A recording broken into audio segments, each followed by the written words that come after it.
Hola a todos, bienvenidos a este video. Les estaremos presentando un tema de la clase Historia Social de la Ciencia con mi persona María Camila, Jordana, Ciari, Humberto y Nicole. El propósito de este video es hablar sobre el capítulo 1 y 2 del libro de Introducción a la Historiografía de la Ciencia.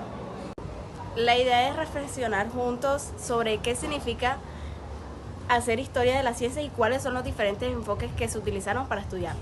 Lo haremos en un formato de conversación espontánea, cada uno compartiendo sus ideas. Bueno, empecemos con la opinión del capítulo 1 y 2 del libro de Kark.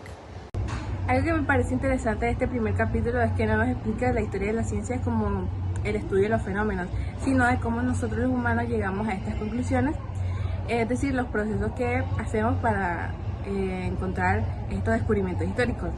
Un ejemplo les pongo. No estudiamos la teoría de la gravedad de Newton, sino que estudiamos cómo Newton hizo para llegar a esta conclusión. Sí, y justo ahí está la diferencia entre hacer ciencia y hacer historia de la ciencia.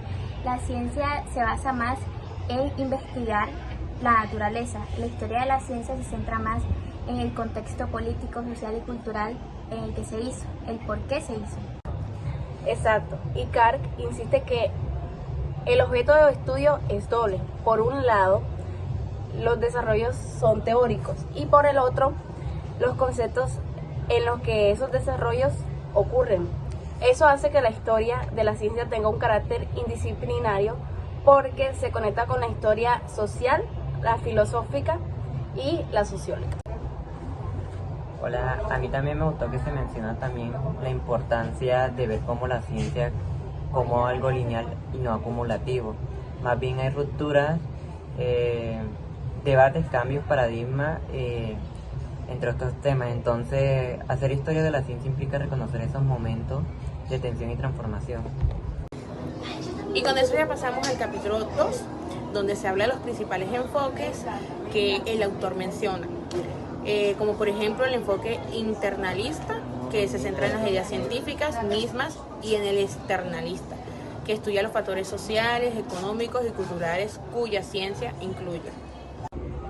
Es cierto que el internalismo tiene una ventaja porque nos explica el origen lógico de la ciencia. El problema es que a veces se queda corto porque no nos explica el origen histórico exacto de dicha ciencia.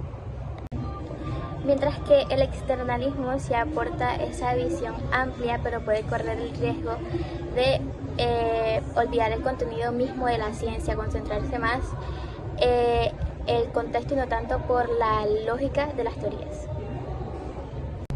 Y de hecho, Kark plantea que lo ideal es una combinación, integrar lo interno y lo externo de una visión más completa. Es como entender todo el pensamiento de Galileo como el contexto social que lo rodeaba,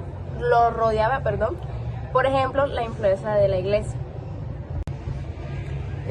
También se habla de enfoques más recientes como la historia social, que se enfoca en comunidades científicas,